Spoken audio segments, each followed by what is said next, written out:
Assalamualaikum warahmatullahi wabarakatuh. Ila hadratin Nabi Muhammad sallallahu alaihi wasallam wa ila arwahil anbiya'i wal mursalin awliya'i was salihin wasyuhada wal ulama wat tabi'in tabi'in lahum bi ihsan ila yaumiddin summa ila arwahi walidina muallimina wa usratina wa ikhwanina wa ashabina wa jami'il muslimina wal muslimat wal mu'minina wal mu'minat al ahya'i minhum wal amwat wa khususan ila musannifu hadzal kitab syai'un lillahi lahumul fatihah. A'udzu billahi minasyaitonir rajim. Bismillahirrahmanirrahim. Alhamdulillahi rabbil alamin. Arrahmanir rahim. Maliki yaumiddin. Iyyaka na'budu wa iyyaka nasta'in. Ihdinas siratal mustaqim. Siratal ladzina an'amta 'alaihim ghairil maghdubi 'alaihim waladdallin. Amin. Bismillahirrahmanirrahim. Alhamdulillahirabbil alamin. Wassalatu wassalamu ala asyrafil anbiya'i wal mursalin wa ala alihi washabihi ajma'in. Allahumma ighfir lana dhunubana wa liwalidina warhamhuma kama rabbawna shighara wa li jami'il muslimina wal muslimat wal mu'minina wal mu'minat al ahya'i minhum wal amwat. Allahumma iftah 'alaina hikmataka wa anshur 'alaina min azani rahmatika ya arhamar rahimin. Rabbana atina fid dunya hasanah wa fil akhirati hasanah wa qina azabannar. Wa sallallahu ala sayyidina Muhammad wa ala alihi washabbihi wasallam. Alhamdulillah. Taqabbalallahu minkum.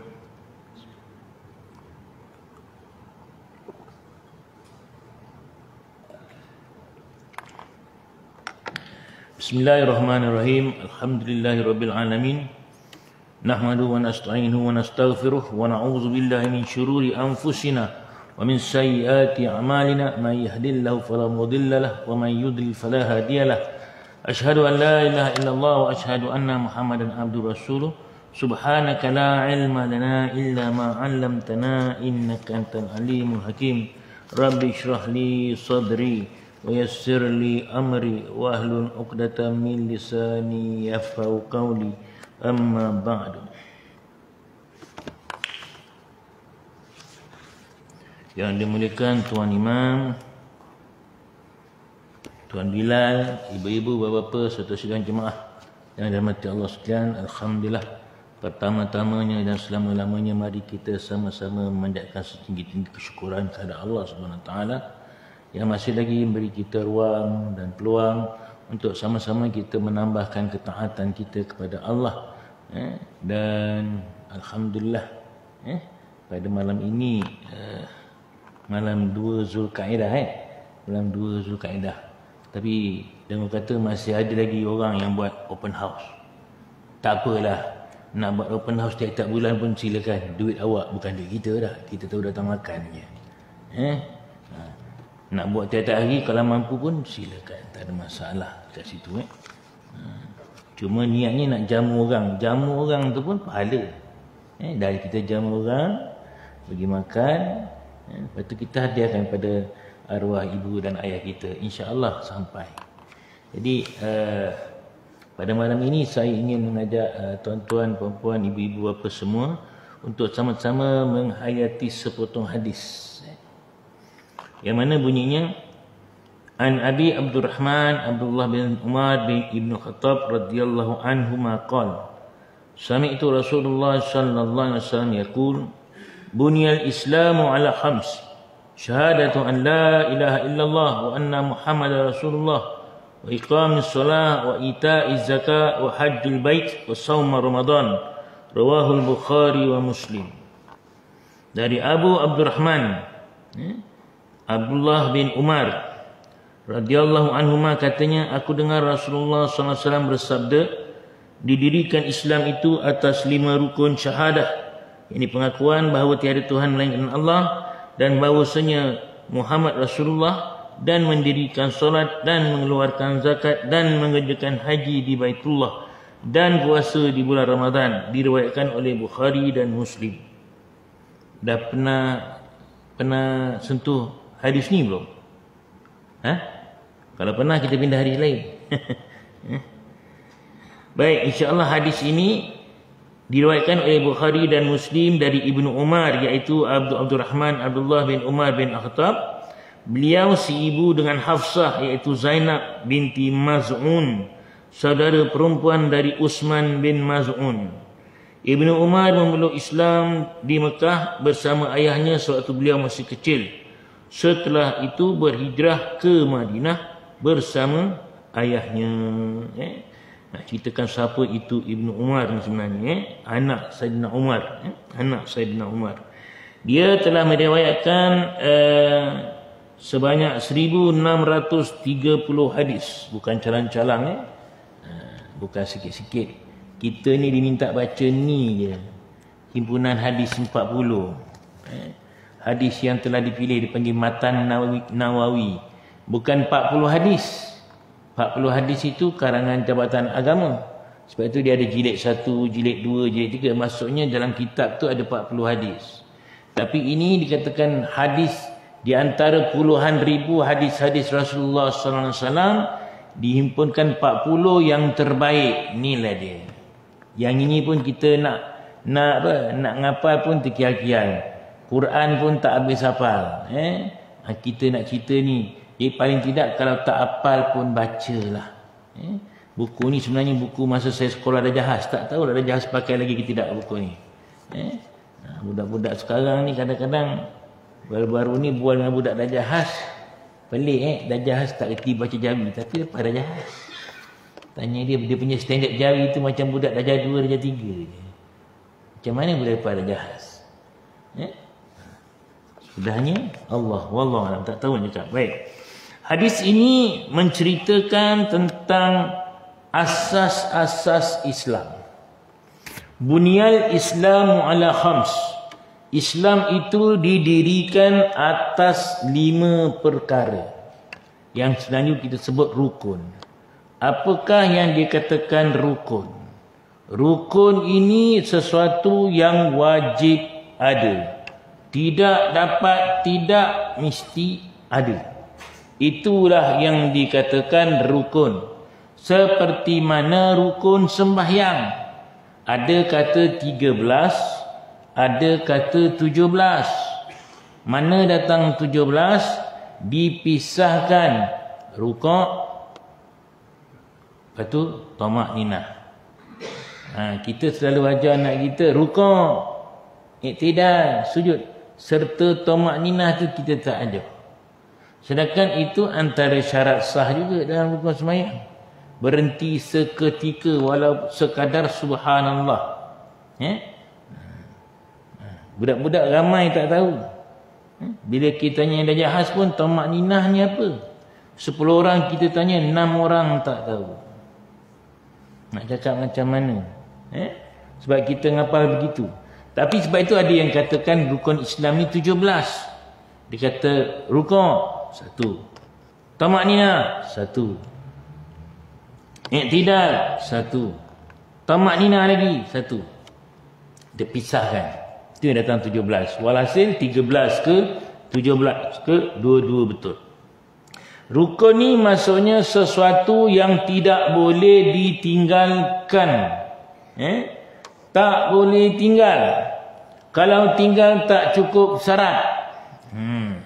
Rukun semayang 13 perkara atau 17 perkara, kita tinggal 1, tak sah semayang. Tak sah semayang. Ini kadang-kadang kita ajar anak-anak, kita ajar anak murid dengan tahu rukun ni, tahu apa yang dikatakan rukun, banyak benda kita boleh faham. Budak-budak sekarang dia main ngapal gitu, rukun apa dia tak tahu. Apa itu rukun dia tak tahu. Tapi kalau dia tahu rukun, insya-Allah itu cerita semayang. Kita masuk sikit bab muamalat. Rukun jual beli. Maksudnya mesti ada. Tak payah tengok kita. Bila kata jual beli, rukun yang mesti ada, tak boleh tak ada. Pertama, mesti ada barang. Kedua, mesti ada pembeli. Ketiga, mesti ada penjual. Keempat, mesti ada akad. Dah, dapat dah. Tukaran yang kelima. Dah dapat dah. Tak payah baca kitab. Oh, faham. Oh, mesti ada. Itu kalau bab muamalat. Kalau bab menekahat pula, mesti ada pengantin lelaki, mesti ada pengantin perempuan, mesti ada wali, mesti ada dua saksi, mesti ada ijab dan kabul. Dah selesai. Faham dah? Rukun haji mesti ada tawaf, mesti ada sa'i, mesti ada melontar jamrah. Jadi dengan kita tahu apa yang dikatakan rukun itu, banyak benda kita dah faham. Begitu juga dalam Islam. Dengan kita tahu rukun ni maksudnya baru sah semayang. Kalau kita cerita tentang Islam, baru sah Islamnya. Barulah dia tu boleh dikatakan orang Islam. Pertama, mengucap 2 kalimah syahadat. Orang Islam mesti mengucap 2 kalimah syahadat. Kalau dia tak mengucap, engkau puasalah setahun pun tetap Allah tak terima, sebab engkau bukan orang Islam. Syaratnya mesti Islam. Syarat mesti Islam.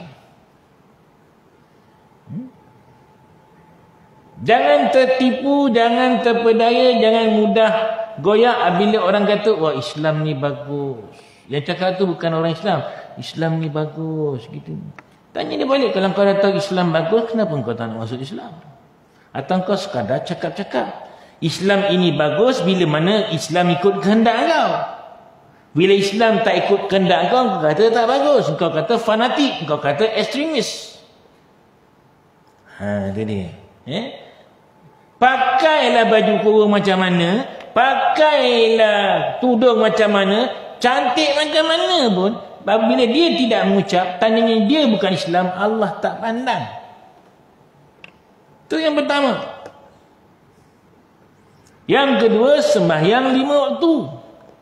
Sehari semalam.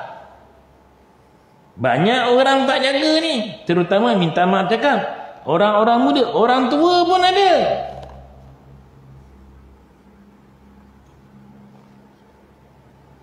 Sifat orang Islam mesti sembahyangnya 5 waktu. Tak boleh kurang. Tak boleh diri, duduk. Tak boleh duduk atas kursi, bersila. Tak adalah orang sembahyang cangkung ni, tak ada bersila. Tak boleh bersila, baring. Tak boleh terlentang, miring. Habis Ustaz, kalau ada orang tu sakit pinggang ke hospital, dia tu tak boleh terlentang, dia kena nyarap dia. Macam mana sembahyang? Apa masalahnya? Sekadar yang boleh. Tak boleh gerakkan badan, gerakkan mata. Tak boleh gerakkan mata, gerakkan hati. Tak boleh gerakkan hati, orang itu wajib disembahyangkan. Tandanya dah mati. Nak cerita beratnya, antara satu-satunya perintah yang Allah bagi pada Rasulullah secara direct. Face, kalau istilah bahasa putihnya, face to face. Tidak melalui perantaraan Jibril solat, tapi solatlah yang paling orang kurang nak jaga. Jaga aurat. Ya, kadang kita tengok orang yang jaga kat kedai, kadang mana-mana jaga aurat. Dia pakai tudung lagi cantik daripada ustazah, tapi tak sembahyang juga. Macam mana?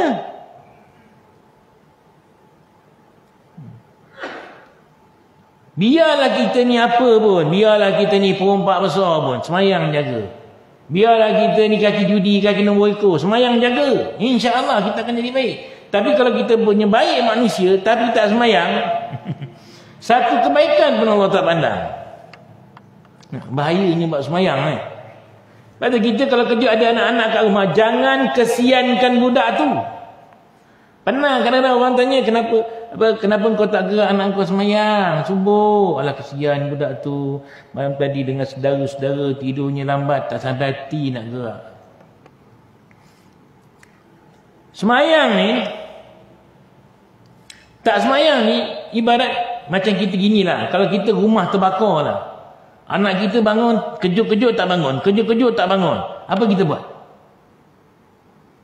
Boleh simbah dengan air, kita simbah dengan air, betul? Nak bangunkan dia. Simbah dengan air pun tak boleh juga. Kita tarik dia keluar rumah sebab rumah tu terbakar kan. Itu juga semayang. Dengan tak semayang tu tandanya dia tu akan dibakar dalam api neraka. Lagi dahsyat. Kena kejut. Kau nak mengarut lah. Kadang-kadang ada berlaku sekali pernah tengok pergi rumah saudara, anaknya agak umur 16-17 tahun. Bapaknya gerak semayang subuh, tak bangun-bangun, bapaknya gerak. Oh, dia punya mengarut. Habis. Orang nak tidur tak faham-faham ke. Orang rupanya dia kata dia ni memang tak boleh gini. Kalau tengah tidur jangan digerak, mengarut je. Tak, kalau gerak waktu biasa tak ada masalah. Mungkin kita salah, ni gerak suruh semayang. Tanya dia, kenapa kau marah? Saya tak boleh kena gerak-gerak macam ni. Orang tua kau ni gerak apa? Gerak main-main ke gerak suruh semayang? Suruh semayang, habis apa masalah kau? Terpaksa cakap macam gitu lah. Terpaksa cakap macam tu. Habis apa masalah kau? Bapak kau suruh semayang je. Lepas semayang kau tidur lah balik. Kau nak sangat tidur. Tu dia. Semayang ni. Yang ketiga, zakat. Zakat tu biasalah. Orang kita zakat fitrah jaga. Zakat harta ni kurang jaga. Terutama orang perempuan, minta maaf jaga. Kalau nak beli, kalau suami nak suruh suami belikan barang kemas tu kena dipakai tu. Jangan tak pakai. Yang tak pakai tu kena zakat. Pakai. Dia banyak, siapa suruh minta banyak-banyak? Pakai dia. Gelang lain. Kalau jalan bunyi lonceng, cing macam lonceng lembu. Nanti siapa suruh, kalau tak kena zakat. Jangan main-main. Pakai. Kalau tak nak, jangan. Kalau tak nak kena macam tu, kita suruhlah suami kita berikan kita barang kemas untuk kita pakai di syurga. Caranya macam mana? Bang, derma atas nama saya. Nanti gitu. Confirm tak ada kena zakat macam tu. Derma lah bang atas nama saya. Untuk apa? Untuk bina masjid. Berapa? Abang nak belikan saya ni berapa? Ni gelang ni 3,000. 3,000 tu abang bagi masjid. Itu kita buat bekal kita. Lagi betul. Tapi nak cakap macam mana perempuan dengan barang kemas berpisah tiada. Sekarang laki-laki pakai barang kemas pun ada. Bukan kata perempuan ni je. Kita tak apalah nak cakap macam mana. Orang perempuan pakai barang kemas sebenarnya memanglah kadang-kadang kita fikir macam untuk untuk perhiasan diri, tapi sebenarnya ada sebab. Kadang-kadang bila terdesak anak nak pakai duit, barang kemas tu lain digadaikan. Tu dia. Tu. Lepas zakat apa? Puasa bulan Ramadan. Orang Islam mesti puasa, tapi mana lebih berat? Puasa ke semayang? Kita dah melalui sebulan lepas, 2 bulan lepas puasa Ramadan. Orang jaga anak puasa, tapi orang tak jaga anak semayang, kita semayang. Disuruh budak dari tadika tu puasa, nak ambil lembik badan budak tu. Budak sekolah sekolah rendah di suruh puasa. Tapi semayang tak disuruh pun. Nampak? Salah tu. Puasa ni orang tua pun kalau boleh, kalau tak nak puasa.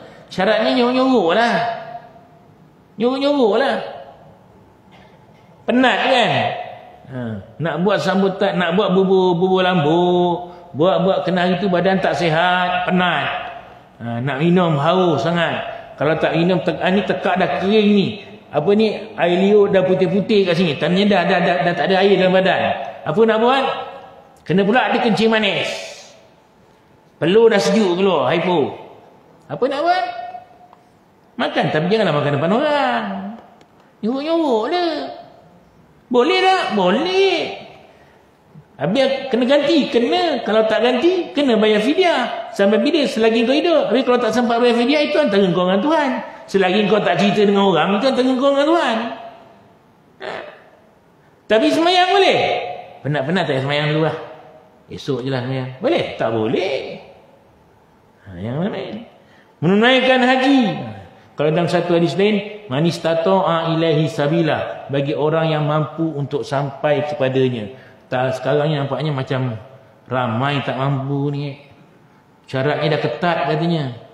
Darah tinggi tak lepas, kencing manis tak lepas, jantung tak lepas, habislah. Umur pun berapa 60 tahun ke bawah. 65 tahun tak dapat peluang. Tak apalah, nak cakap macam mana. Boleh, tapi umrah boleh kan? Pergilah umrah. Dah tak boleh, bukan kita yang menentukan undang-undangnya. Ada ulil amr, ikut je lah. Nak pandang kepala buat apa? Itu dia. 5 itu baru dikatakan orang itu Islam. Kalau satu kurang, ibaratnya 5 landasan kereta api yang mana wajib kita lalui untuk sampai daripada pekan Alif ke pekan Ba. Tetapi tiba-tiba ada satu landasan tak ada, maka kereta api itu terberhenti, tak sampai ke Ba. Jadi daripada seorang insan nak jadi Muslim, ada satu landasan yang tak cukup, belum sempurna Muslimnya.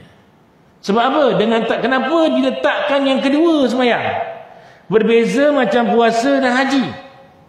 Ada hadis mengatakan haji yang ujung. Yang hadis ni pula puasa yang ujung. Tapi rata-rata semua mengatakan meletakkan sembahyang itu yang kedua. Sebab selepas mengucap, selepas jadi orang Islam, kena sembahyang, jaga. Sebab itulah kita kalau boleh, apabila anak itu cukup umurnya, jangan sibuk nak buat sambutan hari jadi. Bukan begitu. Nak buat sambutan tu, tapi sambutan hari jadi ada cara lain. Nak potong kek, potonglah kek, tak ada masalah. 10 tingkat, ini kek, dah sangkau ada. Tapi kita pegang tangan anak tu pada hari tu, salam dia.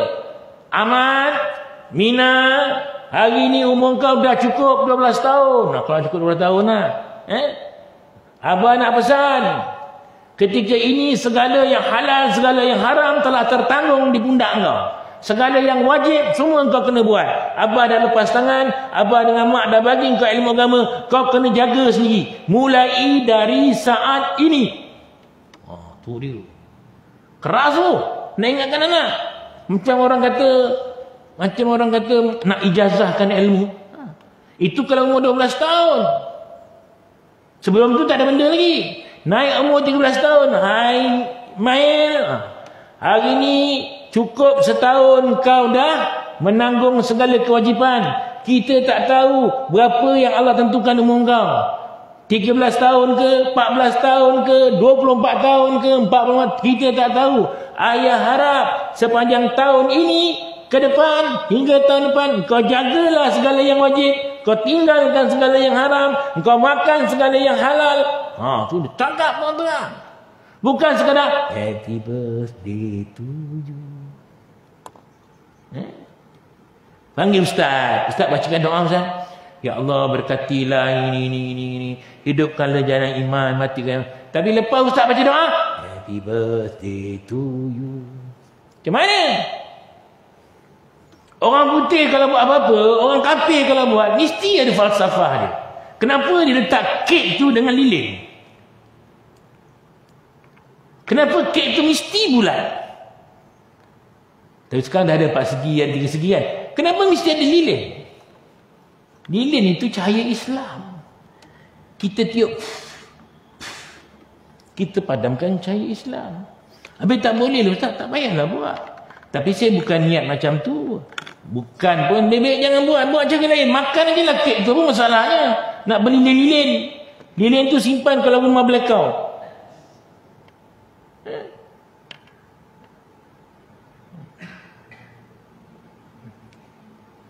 Simpan je. Kalau pergi kedai kek, nak sambut je 35 tahun, Cina tu bagi apa? 3 lilin besar, 5 lilin kecil, betul? Cakap dia, saya tak nak lilin besar, saya nak semua lilin kecil. 35 batang. Kau setahun tak ambil pakai. Tanda kat tandas lain, kat no lain, kat laman lain. Macam tu caranya. Roti yang kita makan, ada roti apa? Roti yang macam tanduk tu, roti apa? Croissant. Itu dicerita oleh Di Itali, bila kejatuhan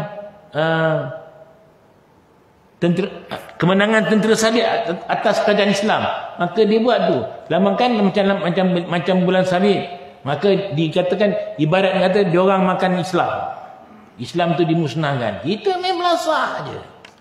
Orang putih tak ada cerita je dia buat main-main. Semua ada falsafah dia. Orang Islam apa tak lagi. Orang Melayu lagi dahsyat falsafah dia. Cuma siapa yang tahu? Siapa yang ambil berat? Kita tak tahu pun. Kenapa ni 5? Kenapa ni ada 3 poket? Kenapa tak 4 poket? Semua ada. Semua ada. Kenapa yang kecil kat atas, yang besar kat bawah? Semua ada. Kenapa bumbung dulu tak macam bumbung rumah suka dibuat 3 tingkat dulu, pattern dulu, bukannya sekarang, bukannya sekarang. Kalau masjid tu 3 tingkat, kenapa? Orang dulu punya falsafah dahsyat. Tapi semuanya kait agama. Itu kita cerita waktu lain lah. Baik, itulah yang dikatakan perkara-perkara asal. Kalau tak betul, tak cukup syarat. Bila tak cukup syarat, tak sempurna Islam.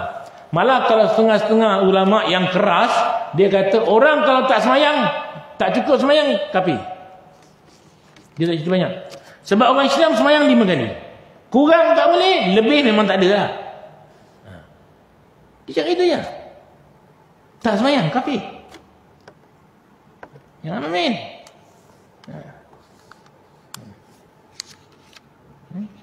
Nasib baik dah sekarang, baru tak tahu lah ni. Sukan dekat kalau dekat stadium, saya selalu pergi. Dulu bertugas. Bila azan je semua senyap. Lepas azan semua bising. Soalnya semayangnya. Harap pada cikgunya lah bawa. Tadi kalau cikgu bawa budak-budak sekolah rendah, budak-budak sekolah rendah ni dia ikut cakap cikgu. Kalau budak sekolah menengah, dia ada otak dia sendiri. Dia ada otak dia sendiri. Kita panggil semayang, dia hilang. Dia hilang. Iya. Kita lah terpaksa bawa. Tak nak pergi jauh-jauh, kita bawa lah canvas biru tebal dalam kereta. Bentang tepi stadium. Bawa bekalan air paip dalam botol mineral. Ajar anak-anak kita, anak-anak pelajar kita ambil uduk kat situ. Tak payah pergi jauh-jauh. Semayang ramai. Seorang-seorang datang tumpang. Pakcik, cikgu, boleh kita tumpang semayang? Boleh, tak ada masalah.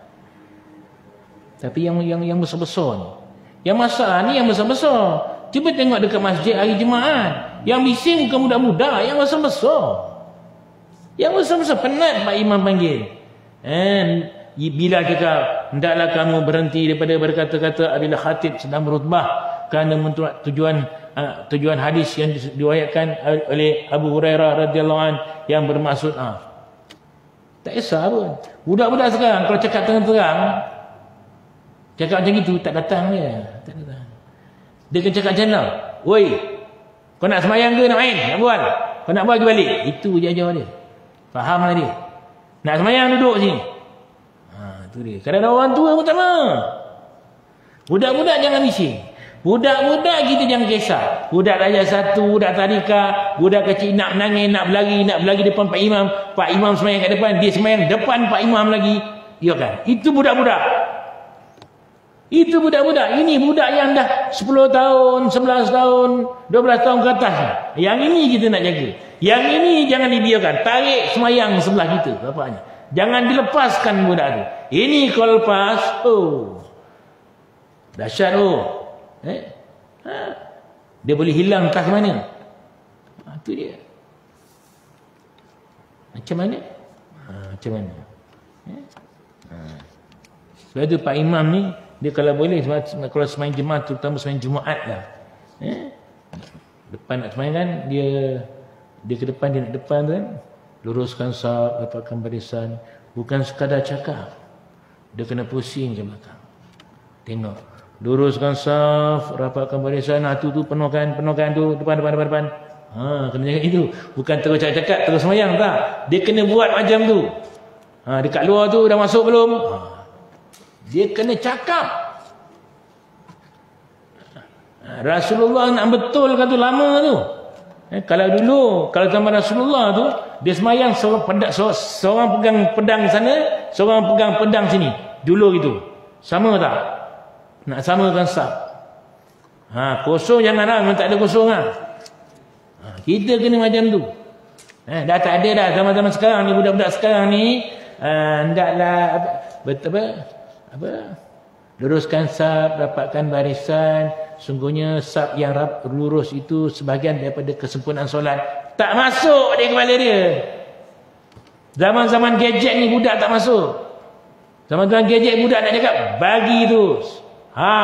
Penuhkan tempat kosong. Itu je. Tu ajar dia. Baik.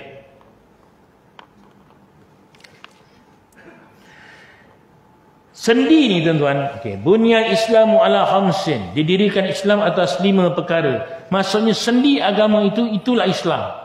Diri ke, nak kata sendi ke, boleh. Sendi ni orang kalau tak ada sendi, tak boleh gerak. Nak makan pun tak boleh. Sendi kalau mati tuan-tuan. Sendi kalau mati nak makan macam mana? Itulah Islam. Kalau sendinya tak betul. Nak cedok nasi, nak sampai ke mulut macam mana? Orang yang kadang-kadang kena kencing manis, saya masuk dia kena sakit urat saraf, betul? Urat saraf kena makan apa? Neurobion. Kadang-kadang nak butang atas ni pun tak boleh. Terpaksa agak isteri. Benda-benda kecil tak boleh buat.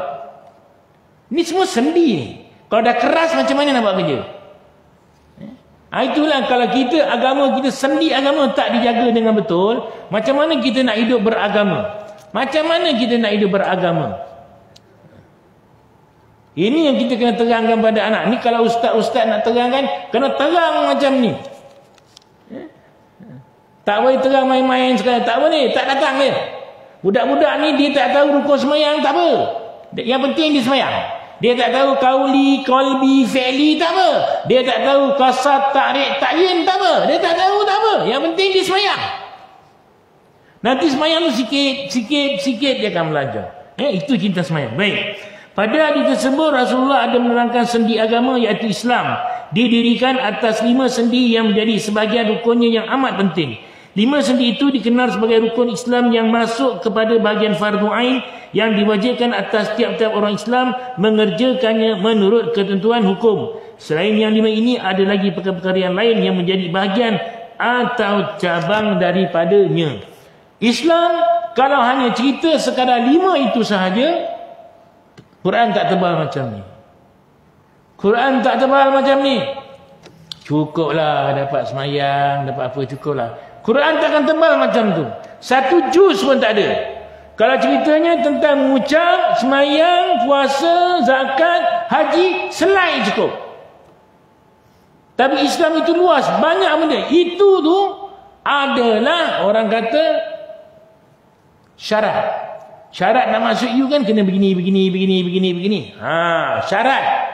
Belum tentu cemerlang di universiti. Syarat nak jadi orang Islam begini. Mengucap, semayang, puasa, syarat nak jadi orang Islam. Syurga yang mana tak tahu. Itu baru syarat je. Cukup syarat? Okey, boleh. Tak cukup syarat? Tak boleh. Cukup syarat. Umur, bawa kereta macam, bawa kereta punyalah terror, punyalah cekap. Orang kereta 4 roda, dia boleh jalan dengan 2 roda saja. Tetapi bila mana pergi daftar kat JPJ, umur baru 16 tahun. Cukup syarat tak? Tak. Maka tak boleh bawa kereta. Itu je. Macam ni juga. Macam ni juga. Sama je.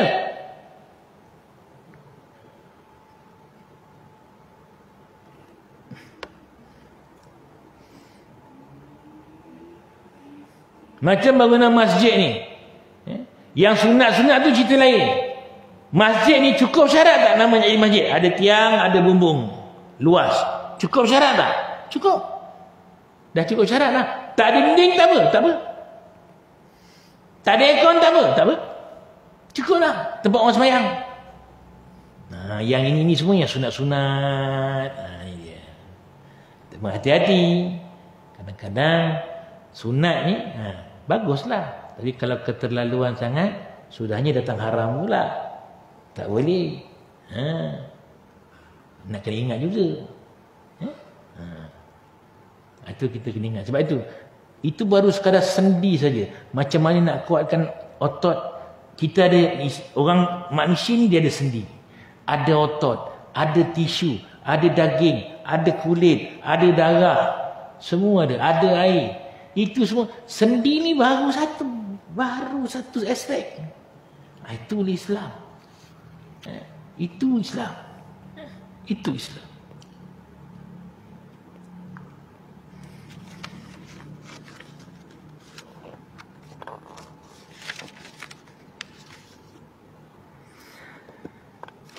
Syahadah ialah pengakuan atau penyaksian. Berkata Ar-Raghib Asfahani bahawa syahadah itu ialah perkataan yang terbit dari suatu pengetahuan hasil daripada pandangan, iaitu musyahadah, pandangan hati atau mata. Pengakuan orang jadi Islam.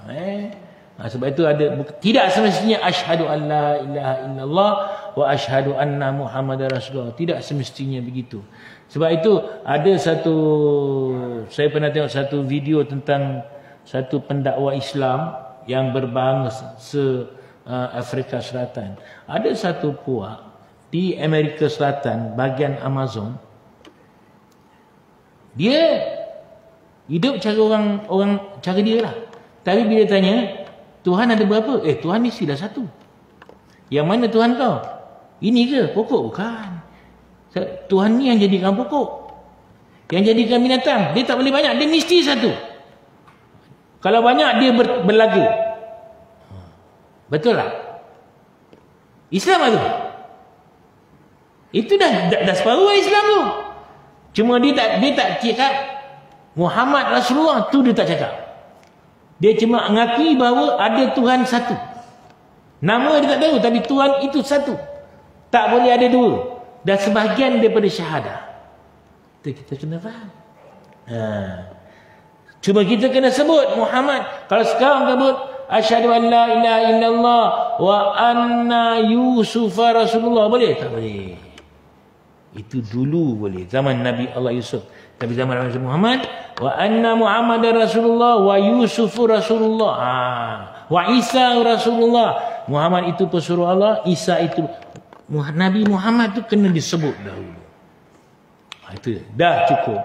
Ada juga orang yang ada satu peristiwa, Rasulullah tanya seorang hamba Allah ni, mana Tuhan kau? Tuhan kau mana? Dia tunjuk atas. Rasul kau siapa? Dia tunjuk gitu. Dah lah, boleh juga. Sah syahadah dia. Kita kadang-kadang ni kita terlalu ambil berat sangat tentang kalimah ni. Sehingga kan orang mati dalam keadaan kesusahan, kepayahan tu, kita ajar dia mengucap dua kalimah syahadah yang penuh. Patutnya Allah cukup. Allah. Bila dia kita sangka baik je. Nak buat begitu, nak duduk depan orang mati, orang nazar, kena ada sangka baik. Jangan pula kita Allah Allah mati. Tak tempat ngucap. Apa tak ngucap? Tak boleh begitu. Kalau tak boleh, baik jangan. Baik jangan. Macam orang mandi mayat juga kan. Kalau mulut tak boleh diam, baik jangan mandi mayat. Walaupun kau lulus Azhar ke, walaupun kau mandi mayat tu adalah kacang je ke, tapi kalau mulut tak boleh tutup, baik jangan. Sebab macam-macam kita nampak masa mandi mayat. Tanya daripada orang yang mandi mayat, macam-macam. Baik lelaki, baik perempuan. Hatta kalau kita semayangkan tu orang tu sejahat-jahat manusia pun, hati kita kena ada sangka baik. Itu dia.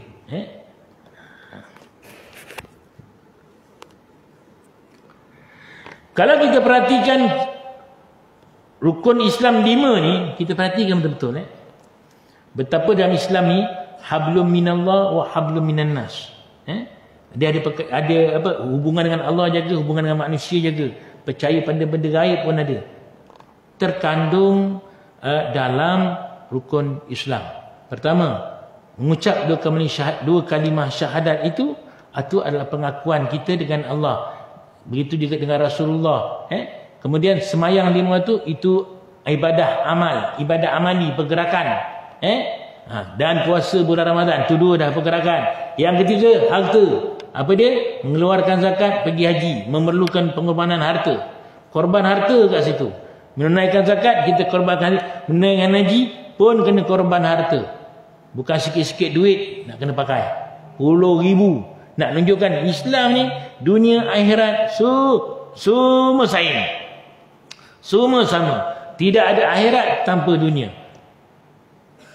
Itu kita kena faham. Kena faham kat situ. Sebab itu dia kata bunyian Islam. Nak azan dulu ya? TV? TV mati. On balik. Oh. Okey. Baik. Okey. Baik.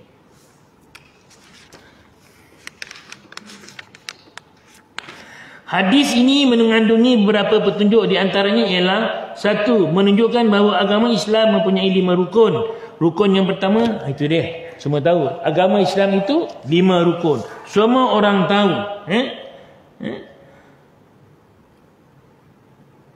Orang yang melaksanakan rukun-rukun tersebut berarti orang yang sempurna imannya dan Islamnya. Sedang orang yang meninggalkan salah satunya adalah orang yang merosakkan imannya dan Islamnya. Orang yang mendirikan sembahyang hendaklah pula mengerjakan puasa dan rukun-rukun yang lain. Orang yang puasa tapi meninggalkan sembahyang adalah orang yang meninggalkan rukun yang utama lagi penting untuk penegak agama Islam. Dan adalah ia dengan cara yang demikian itu menunjukkan satu tanda yang terang bahawa puasanya bukanlah kerana Allah tetapi semata-mata kerana kebiasaan adatnya. Orang yang puasa tak tinggal semayang. Orang semayang, dia akan berusaha untuk tidak meninggalkan puasa. Tapi ada kadang-kadang tentu kalau dia terpaksa bukalah.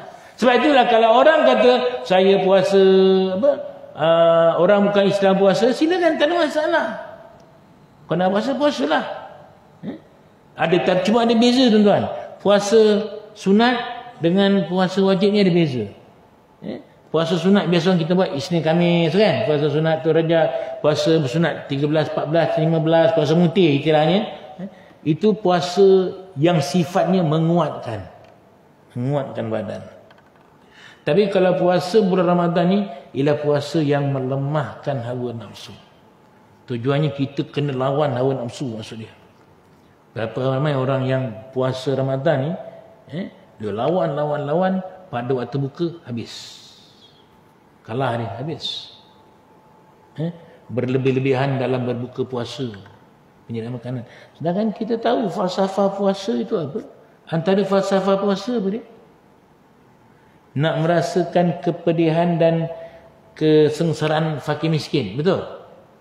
Maksudnya apa? Kalau kita buka puasa makan nasi ayam tomato, macam mana? Atau nasi lemak sotong kembang, macam mana? Nasi lemak udang galah, macam mana? Itu dah seorang miskin makan ke? Kata tak rasa nak merasa keperitan hidup orang fakir miskin dalam bulan puasa. Tapi buka macam tu. Macam mana? Habis Ustaz tak boleh ke makan dengan udang galah ni? Boleh. Buka udang, nak masak udang galah bulan puasa boleh. Masaklah udang galah. Tapi bagi fakir miskin. Habis saya makan apa? Bukan makan udang sayur je dah lah.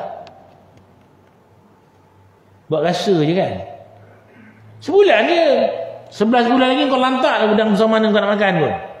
Sotong kembang besar kereta, lantak kau lah.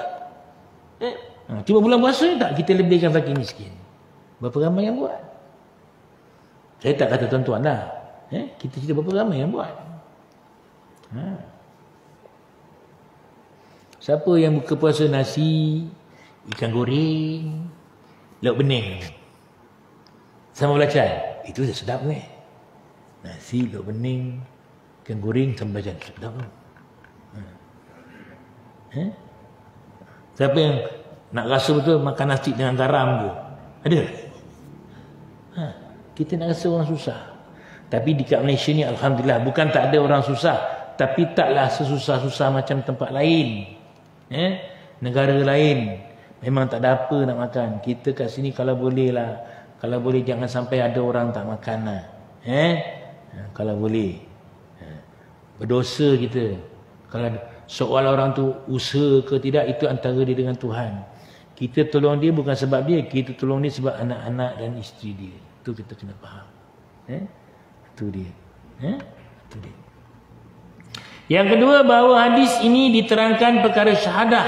Mengenai perkara ini, Imam Nawawi berkata, sepakat ahli hadis, fiqh dan ahli ilmu kalam mengatakan bahawa orang mukmin yang dihukum masuk golongan ahli kiblat dan tidak kekal dalam neraka ialah orang yang mengiktikadkan dengan hatinya akan Islam secara iktikad yang kukuh dan tidak terdapat sedikit pun keraguan dan mengucap 2 kalimah syahadah. Maksudnya orang yang mengucap 2 kalimah syahadah ini dijamin masuk syurga.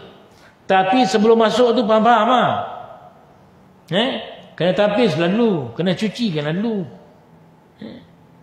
Kena cucikan lalu. Itu yang kena kat neraka. Oh tak apa, saya orang Islam, saya mengucap kalimah syahadah, masuk syurga juga. Jangan kata tak apa dah. Neraka, akhirat kan satu hari akhirat 1000 tahun dunia. Kau kena masuk satu hari dalam neraka, nak mampus kau? Tahan. Boleh cakap lah, tak apa satu hari je. Kepala otak kau. Satu hari jangan cakap. Jangan kata satu hari. Setengah hari pun belum tentu kita tahan. Tak. Oh. Dia nak bunyi ni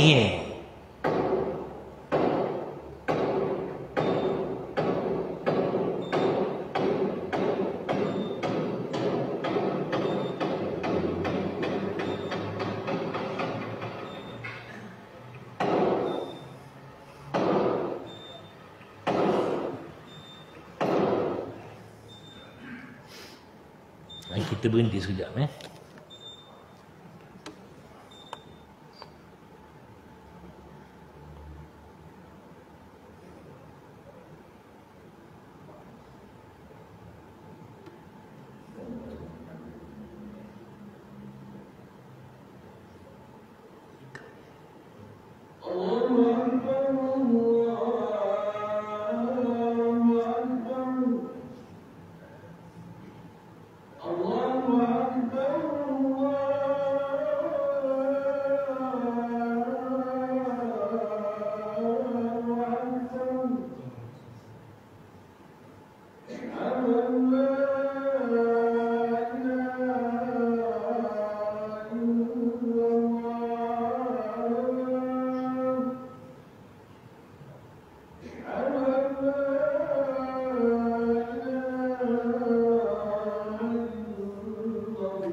La ilaha illallah Muhammad Rasulullah sallallahu Allahumma rabb hadhihi da'wati tammah was salatil qa'imah آتي سيدنا محمد وسيلة الفضيلة والشرف والدرجة العالية الرفيعة وبعث مقام محمودا الذي وعدته إنك لا تخلف الميعاد. Tetapi jika ia mengucap saja atau mengiktikadkan saja, tiadalah masuk ke dalam golongan ahli kiblat sekali-kali. Bahkan ia kekal dalam neraka kecuali kalau ia tidak sanggup menuturkannya kerana kecederaan lidahnya atau tidak sempat menuturkannya kerana kematiannya yang mengejut. Tapi kalau sekadar mengucap asyhadu an la ilaha illallah wa asyhadu anna muhammadar rasulullah, aku bersaksi bahawa dan Nabi Muhammad itu pesuruh Allah, semayang tak apa pun tak boleh juga. Kan dikatakan iman itu 3. Membenarkan dengan hati, melafaz dengan lidah, menzahirkan dengan perbuatan. Baru itu namanya iman. Tidak boleh sekadar lafaz dengan hati, ini 2 tak ada. Tak boleh 2, 1 tak ada. Dia kena 3. Kalau kita mengaku kita orang Islam, kita mengaku Islam, maka hendaklah kita solat. Tak tutup aurat tak pusat. Tak tutup aurat tu cerita lain. Itu cerita lain. Tak tutup aurat tu cerita lain. Tak semua orang tutup aurat itu baik.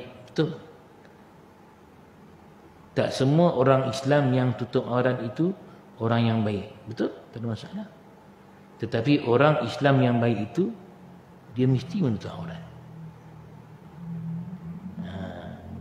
Sebab dia orang Islam yang baik.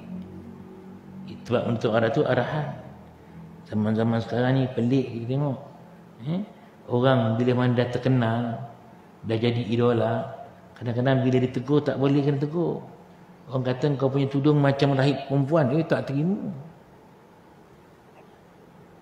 Tak terima. Tak boleh pun tak terima. Ulama cakap, dia pula lagi pandai pada ulama. Masalahnya orang pakai cakap dia. Orang pakai cakap dia lebih daripada ulama. Ulama cakap ada dalil, ada nas. Orang cakap ikut hati dia je, ikut nafsu dia. Yang ini dia pakai. Ni katanya ni. Kalau kata bodoh, yang ni pun sama-sama lah bodohnya. Kau cakap kasarnya lah. Kita ni orang Islam ni, tak susah, ikut je. Sebab itulah kalau kita tengok perancangan musuh-musuh Islam apa dia. Kalau kita serang Muhammad secara terang-terangan, orang akan marah. Orang akan marah. Tengok macam mana yang karikatur tentang Rasulullah. Marah orang. Satu dunia Islam memberontak. Yang aman kat Malaysia je. Satu apa tak ada. Maka dia fikir, jangan sentuh Muhammad. Jangan sentuh Nabi Muhammad. Habis nak sentuh siapa? Kita sentuh pewaris-pewaris dia. Siapa? Ulama lah. Dia kata tak ulama tak maksum, ulama bukan Nabi, ulama ni pun ada buat salah. Dia main isu macam tu. Nak buatkan orang jauh daripada ulama. Itu kita kena ingat. Dan betul, kalau kita duk cari Islam ni semua serba tak boleh. Serba tak boleh. Saya cakap tuan-tuan tanya diri tuan-tuan sendirilah. Kerja kahwin. Kita dah tahu percampuran antara lelaki dan perempuan itu haram. Kita pisahkan tak? Kalau pisahkan, alhamdulillah. Kalau tak, kita kena istighfar. Kalau kena ada orang cakap macam ni, kalau kena bertanggung dengan kita, jangan marah, istighfar. Cukup. Cakap kita tak mampu, dalam hati kita tak mampu, dah. Jangan nak marah. Kita buka. Kita ni orang yang kaki masjid, kaki surau. Selalu datang awal. Tapi orang tengok je, kerja kahwin anak si ada DJ lagi. Macam ni. Ada sanding. Kan tersanding tu tak boleh. Itu dia. Itu bercerita kahwin. Belum cerita yang lain. Paling banyak masa kerja kahwin lah. Paling banyak. Memang susah tuan-tuan. Lepas tu saya tengok ada seorang, senang cakap dekat Pek Jawa tu ada orang alim lah. Dia kalau pergi rumah kerja kahwin, kalau pergi rumah, kalau kerja kahwin tu bercampur laki-laki perempuan, dah mula tak kawan, dia datang, dia makan sikit, dia pergi jumpa tuan rumah, dia keluar. Tak sampai 6 minit dah balik. Tak tahu. Ada setengah lagi dahsyat terus tak datang. Ini majlis percampuran lelaki-lelaki perempuan mengundang syaitan, mengundang maksiat, tak datang pun tak apa. Tapi pagi tadi dah buka dengan doa Pak Imam. Menangis-nangis mak bapaknya. Bonda halalkan susu bonda. Kan gitu kan kau sengginah kan. Tapi lepas tu habis. Lepas itu alhamdulillah PKP satu pengajaran satu hikmah. Allah tunjukkan boleh je kerja kahwin tak ada majlis. Boleh je. Janji kahwin. Tuan-tuan buat kerja kahwin berhabis. Biasa keluarga perempuan lah digunakan wang hantaran tu, katakan dapat 10,000 lah katakan. 10,000 kan? 10,000 tu rendah ke tinggi sangat? Rendah. Sederhana. Habis biasa berapa ribu? 20. Mak kau 20,000. Dapat 20,000 dengan duit itulah orang tua buat kenduri, betul? Lepas tu harap orang salam keruk tu dapat tak tahulah kan. Bayangkan dengan ada PKP 20,000 juga. Pergi sikit, pergi pejabat kadi balik buat jamuan sikit. 20,000 tu tak cuit pun. Dapat pada anak perempuan ni. Kan untung. Pasal budak tu orang berkahwin kan dengan nak beli tu, nak beli ni, nak tu, nak ni kan. Boleh buat duit pergi makan angin. Tapi makan angin pun tak boleh kan. Selamat duit kan. 20,000 bersih dapat. Kan untung. Daripada kita mikir, ni kan kalau salam kurang. Alamak, orang tak ramai lah datang. Tak cover modal. Okay. Boleh je. Tak payah nak habis banyak. Persalinan sampai 5-6 persalinan. Tapi yang kita pelik tu, yang kahwin macam tu biasanya bukan golongan profesional. Tengok askar kahwin dengan nurse. Baju pengantin dia askar. Yang askar baju askar, yang nurse baju nurse. Simple lah. Yang kahwin macam ngalakan Puteri Gunung Redang siapa? Dan tanya kerja mana? Kilang ST je. Kilang ST je. Doktor kahwin dengan doktor biasa je. Tak ada dah sampai 5-6 persalinan. Masa nikah lain, masuk dalam salin lain, malam lain. Aduh, mak banyak baju. Ni kita, tu dia. Baik.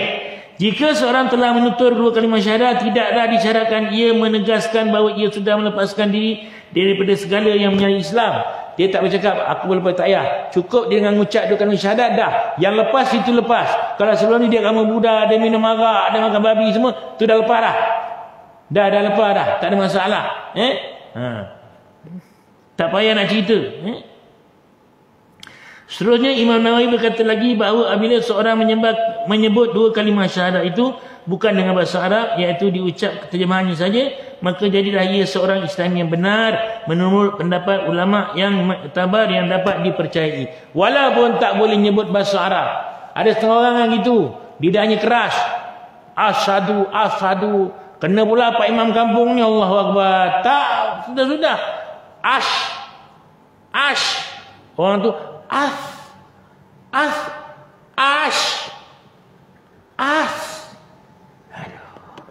Orang tu dah tak boleh dah lah. Asyhadu Allah. Dia asyhadu Allah.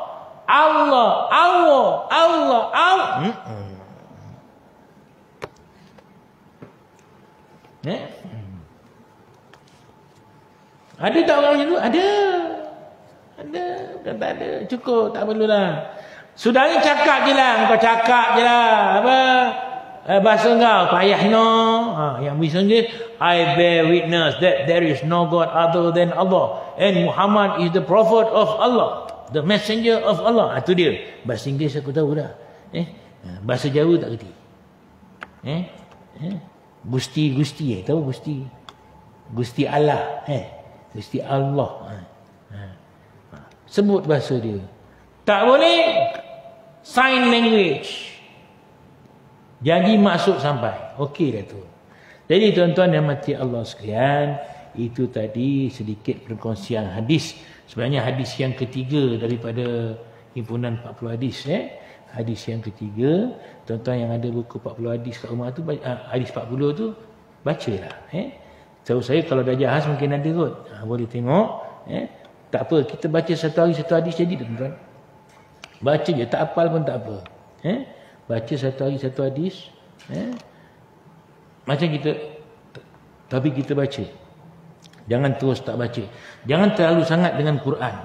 Minta maaf fahamkan dulu.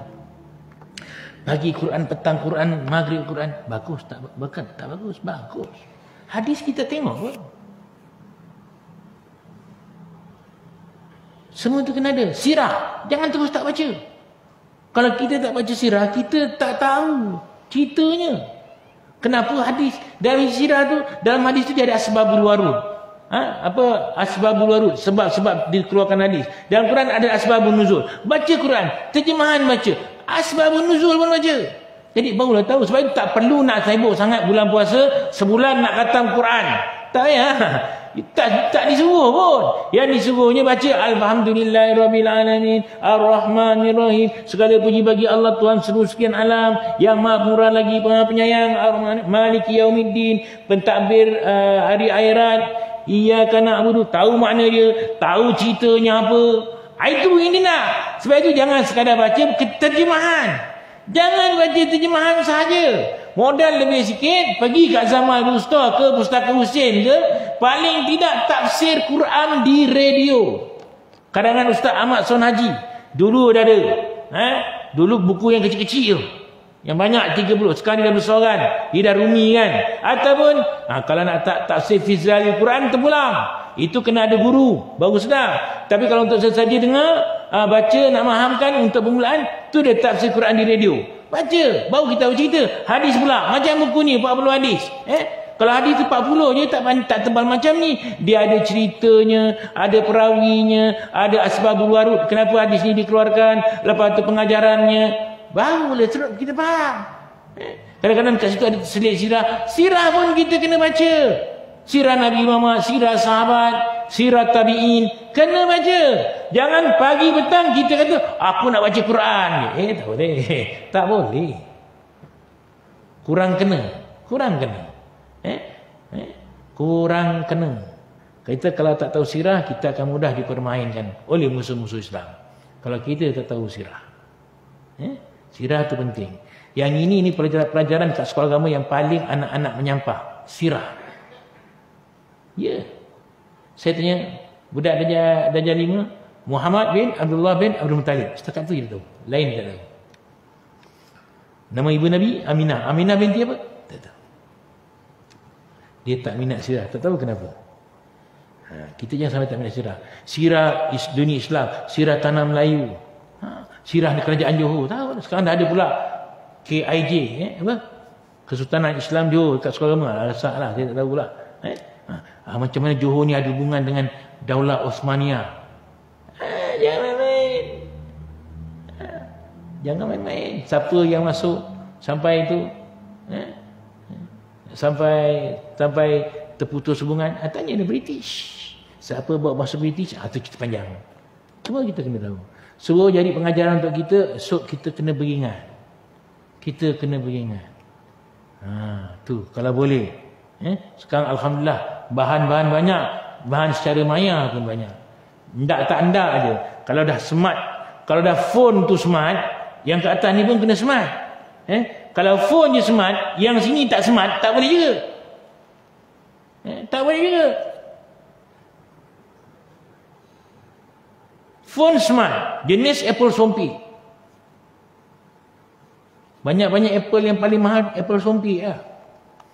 Apple bulat tak mahal, sekilo RM1 je. Apple Sompi tak ambil sekilo, RM1,000 ke. Pun tak ada guna. Tahunya WhatsApp, Facebook, YouTube. Resepi, drama, Korea, ceramah agama.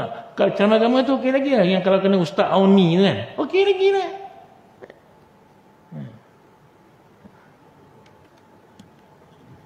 Handphone smart, otak smart. Kalau otak tak smart, jangan bagi handphone smart. Rugi. Bodoh juga dia. Betul. Nak masak pun telefon maknya. Mak, nak masak ni macam mana, mak? Handphone ada tu. YouTube aja lah. Macam-macam ada. Saya rasa cukup setakat itu untuk malam ni. Saya mohon ampun dan maaf kalau ada terkurang sana sini atau terkasar, kerana sungguhnya yang baik itu datang daripada Allah, yang kurang baik itu datang daripada kelemahan dan kejahilan diri saya sendiri. Kita akhiri dengan bacaan tasbih kifarah dan suratul As. Bismillahirrahmanirrahim. Subhanakallahumma hamdika asyhadu an la ilaha illa ant astaghfiruka wa atubu ilaik. Bismillahirrahmanirrahim. Wal asr innal insana lafi khusr illa alladhina amanu wa 'amilus solihat wa tawasaw bil haqqi wa tawasaw bis sabr. Subhanallahu azim. Wabillahi taufiq wal hidayah. Wassalamualaikum warahmatullahi wabarakatuh.